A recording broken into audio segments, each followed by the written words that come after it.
So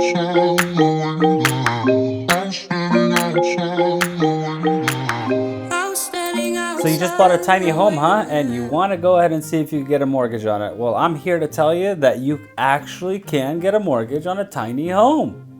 What's up, guys? Omar here, broker and CEO of Alden Mortgage and Omay Realty right in this area. So Fannie Mae is one of the insuring bodies that insure the mortgage-backed securities that we sell. Now, they're the two big one of the two big ones. Freddie Mac is the other one. So we have Fannie Mae and Freddie Mac. So here's one of the stipulations behind getting one of those mortgages. Now, Fannie Mae, whenever you are applying for this mortgage, if it is not with us, Alden Mortgage, that is my company, link in the description below. If you do need it, a mortgage to go ahead and get you a mortgage for your tiny home, there are a few restrictions, okay? So the first restriction is, well, let me go ahead and backtrack a little bit. So Fannie Mae does not identify specifically what the square footage of your living area would be. So it could actually be like 200, 150, 100 if that's all it needs. And I'll go ahead and link in the description somewhere on here, conventional loan requirements. But what we need to know is that first, is it on a solid non-moving foundation? The solid non-moving foundation is probably one of the biggest things that you're probably going to come across as far as a tiny home is concerned. Number two is the parcel of land that is segregated away from any additional home that you have. So could it be classified as a secondary house? It cannot be adjoined with another house. It has to be on its own separate little lot that you could go ahead and assess the value of the land, and you could assess the value of the real property that's on it. So tiny home is like, anything under 600 square feet, I think, somewhere around there. I'm not too big on the tiny home things. I just did a tiny home refinance cash out on one of them, so that's why we're kind of putting it out there.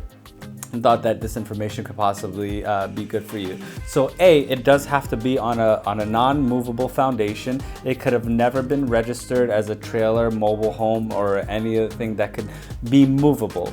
So if anything had license plates on it, like these mobile homes, that's why I'll make another video about mobile homes. But mobile homes, anything that could be moved around, you can't have one of those. So if it's a tiny home, it has to be on a non-movable foundation.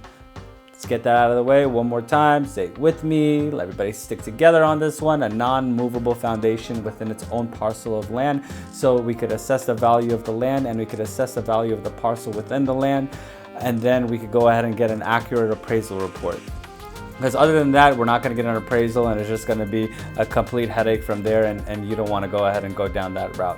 But you can go 80% loan to value on it once you go ahead and build that little sucker up, and depending on your geolocation, you could kind of get whatever it is that you want. Hypothetically, not hypothetically, but actually just to let you know, the tiny home was $900,000 in the Bay Area. Tiny home, let that sink in. For all you people that do not live in California, that's where we're at in life. 900 grand for a tiny home in the Bay Area. I can tell you exactly where because of confidentiality.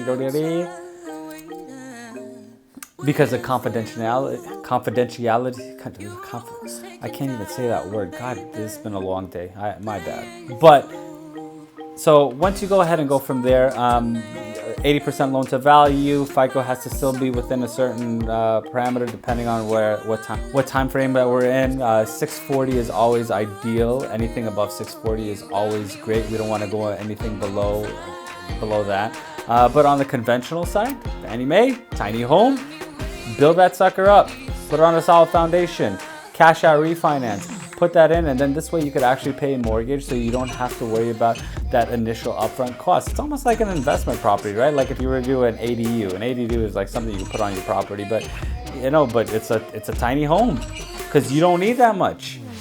You're a minimalist. The less, the more. And if you want to go ahead and build that up on a piece of parcel of land and do your thing, then absolutely do you. And get yourself a refinance, cash that out, put a mortgage on that sucker, and then, I don't know, go build another one for all I know, anything that you wanted to do. But if this content helped you out at all, or if you do have a tiny home and you need to go ahead and get a refinance cash out on it, link in the description below.